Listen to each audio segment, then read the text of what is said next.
It's Rick and Sasha with George Wilborn. I don't know if you knew this, but suicide is a leading cause of death in the U.S., and mental health conditions are often seen as the cause of suicide. But suicide is rarely caused by any single factor. In fact, many people who have died by suicide are not known to have had a diagnosed mental health condition at the time of death. But here to help us unpack it all, it's the one and only board-certified psychiatrist, Dr. Delvena. Hey, girl. Hey, Brian. How you doing? Brian Love. You're looking good. You're looking good. I see the new hairstyle. Oh, thank you. Same to you, sis. Yeah.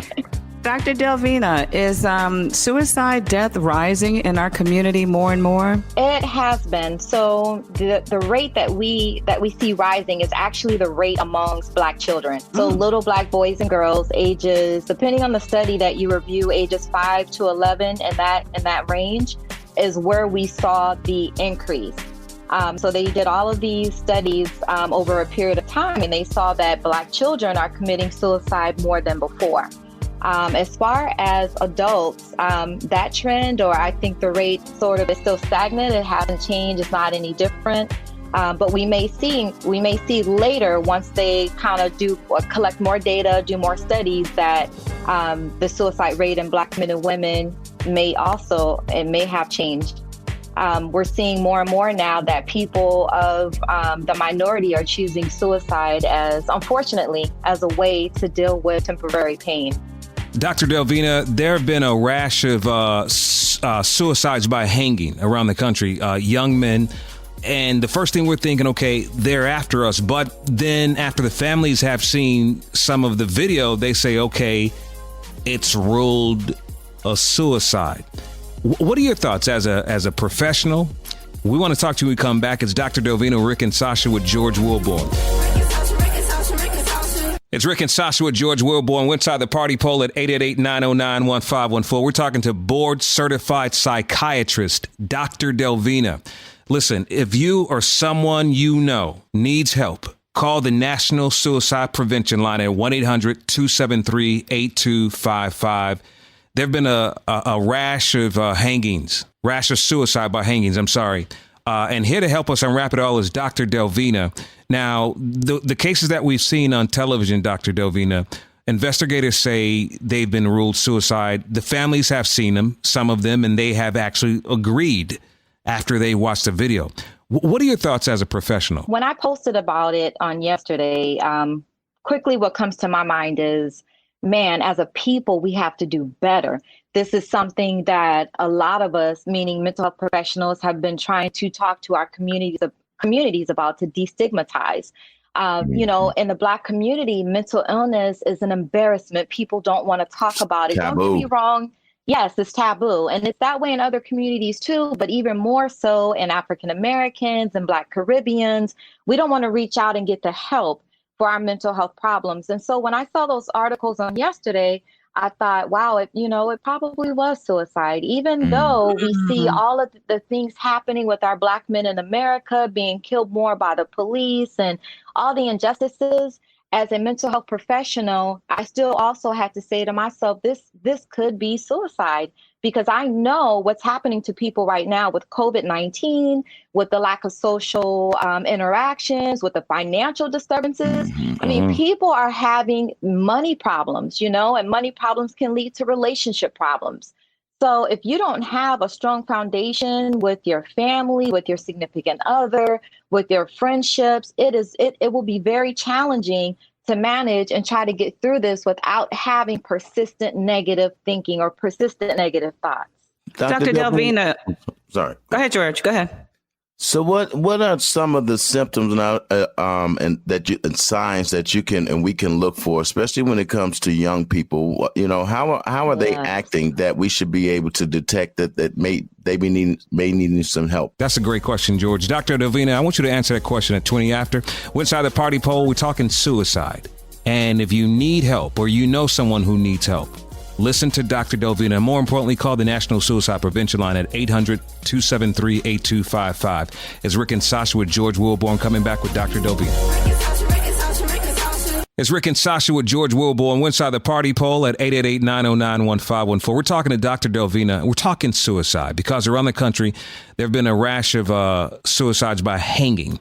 And it's just something we need to talk about because we need to know what's going on with our children. We need to talk mental health and everything. And right before the break, George Wilborn, you asked Dr. Delvena, what are some of the signs? So let's start with Black men first.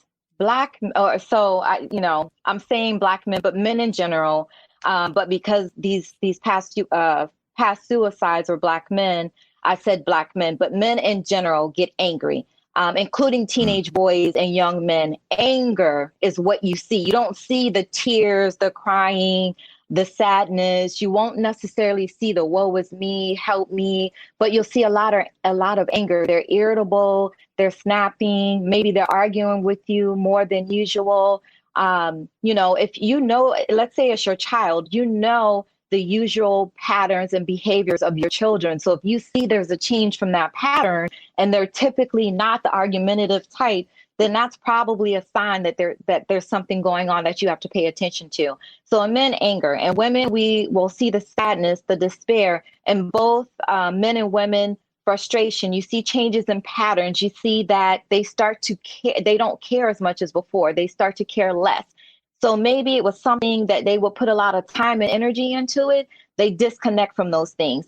Now, if you're talking about the signs that someone might kill themselves, oftentimes, they just stop showing up to things. They start talking about giving things away. And then listen, here's the most concerning thing is you don't notice anything. They don't do anything different because they really want to die. They want to kill themselves. So they don't change up their pattern. I know people who have had family members who committed suicide. And, you can tell someone, listen, your brother is really high risk right now. I'm concerned about him. You guys need to be checking on him. And there was a situation where that happened. They went to check on him, Black male also, and he had hung himself.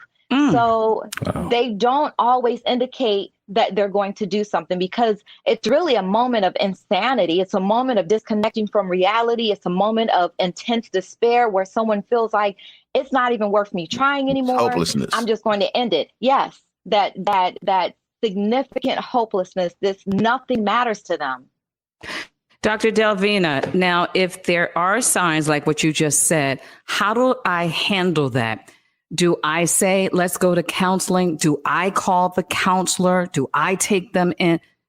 How do I move to make sure I'm moving right and don't trigger anything? You just said it all, Sasha. You take control because someone who is at that stage or that point, they're not motivated to do anything. So the last thing you want to say to them is, make an appointment with your primary care or, hey, go find a therapist you can go see. No, you have to ask and you have to care enough and you have to escort them. I'm giving you the acronym we use in the Army, ACE. You ask, you care about them, and you escort them because most people are not going to have enough initiative or motivation or energy or just they don't care anymore about themselves. So they won't do it. You have to do it for them. Dr. Delvena, this is a hard one. When people choose to end their lives, there are many ways, maybe gun, maybe hanging, maybe cutting themselves. How can you determine what type of pain a person is feeling based on how they choose to go? I want you to answer that when we come back in 10 minutes. It's Rick and Sasha with George Wilborn, and we're talking to Dr. Delvena, board certified psychiatrist. And if you need any type of help, make sure you call the National Suicide Prevention Line at 800-273-8255. It's Rick and Sasha with George Wilborn. We're talking to board certified psychiatrist, Dr. Delvena. We're talking suicide. We're asking those hard questions. And when people choose to take their own lives, there are many ways. But Dr. Delvena, how can you tell based on the way they choose to take their lives, what they're going through? I can tell you someone who shoots themselves or kills themselves with a gun, someone who steps in front of a train, because we've had some suicides that way here. There was a young man who played high school football here, had a scholarship to attend a school in Georgia. I remember that. So, and I've had a patient in the hospital, a 17-year-old Haitian female who attempted suicide by stepping in front of a train because she didn't get straight A's. She was too scared to tell her father. So people will commit to a mode that will be successful for them. So women typically, so there's a lot of things at play here. The first thing is people are scared to kill themselves. It takes a lot of energy to kill yourself. Imagine that. It takes a lot of mental fortitude and just being able to push yourself to do that. So oftentimes drugs and alcohol are involved to get them kind of tipsy so that way they can go all the way with the process. Women typically will attempt suicide by overdosing on a medication or something like that because it's the least painful way. Men, so that means women are not successful as much as men because women don't choose lethal means ordinarily. They choose the overdosing or they cut. Men will cut too, but men who are ready to end it, they're either going to die by hanging or a gunshot wound because those are the most effective ways and the most lethal way. I can give you a quick example. Over the weekend, I had a patient who decided because his girlfriend was a whore, quote his words, that he didn't want to live anymore. So while he was home with his teenage son, he decided, he texted the ex-girlfriend, told her he was going to end it all. She called 911. And the process of 911 getting there, he was trying to hang a rope around his neck and jump from his balcony to kill himself. They tried to talk him out of it and he did it. And he managed to live. But these are the types of things the despair is just so overwhelming for them. And it gets to a point where I believe there's a loss of connection with reality. They're somewhat psychotic because it's just, they no longer know necessarily what's happening with them, what's going on with them, and they're not able to reason anymore. Yeah. Can we rewind? Because you totally threw me off when you said children from the age of 5 committing suicide. Where does a 5-year-old get that from? Yeah. So it may seem cool to parents to give their little kids a smartphone and iPhones and all this stuff and make it possible for them to go online and look at stuff. But when you're not monitoring those things, kids can pull up a lot of stuff. There's groups online that tell and teach children how to indulge in self-injury. So cutters, people who are cutters, who are cutting to relieve pain and not cutting themselves to kill themselves, these groups exist online. So with everything, we have to just do things when our children are ready. So they're able to pull these things up. You know, you can Google just about every and anything. So these children will go and look at ways to do things. There's a lot of videos. A lot of them have died by hanging. Most of them are dying from hanging themselves. Yeah, I stay in my daughter's phone. She's 11 years old. And when I first started doing it, you know, she got a little bigger. She's like, Dad, I'm like, what are you doing? I'm saying what I've always been doing. You have this phone. Exactly. It's my phone. I'm in it. And when you don't see me in the phone, I'm still in your phone. In the phone. You don't see me. And under your mattress and in your drawers and your books. Do my business. Absolutely. Yes, you got to set that precedent that there is no mother effing privacy up in here. That's right, Dr. Delvena. That's it right there. I mean, you got to emphasize that with the kids because they get to a point where they feel like, but it's my phone, it's my room, it's my this, and no, it belongs to me actually. If a person has any mental health issues, oftentimes they don't know, especially when it comes, you know, through their family, genetically. How do you know when to go see a doctor? I think what's the difference from someone who has mental illness and somebody who just crazy as hell? Because it's a difference, you know. Sometimes we gotta have somebody, man, you crazy as hell. You know, I've been accused of being crazy as hell. You are. All right, Dr. Delvena, answer that question. We come back in 10 minutes. It's Rick and Sasha with George Wilborn. It's Rick and Sasha with George Wilborn. Right before the break, we asked you if a person has any mental health issues. Oftentimes they don't know, especially when it comes, you know, through their family, genetically. How do you know when to go see a doctor? I think what's the difference from someone who has mental illness and somebody who just crazy as hell? Because it's a difference, you know. Sometimes we gotta have somebody, man, you crazy as hell. You know, I've been accused of being crazy as hell. You are. I wanted to slide out of this seat. Yeah, that's a good question. Right. Because even amongst mental health professionals, we know the difference between, you know, if someone has a mental health problem, we're like, oh, well, girl, you know, she has some challenges mentally, that type of thing. But when I'm using your wording, George, crazy, right? Cray is what we call it when it's due to personality defects, because the world of mental health and mental illness involves so much.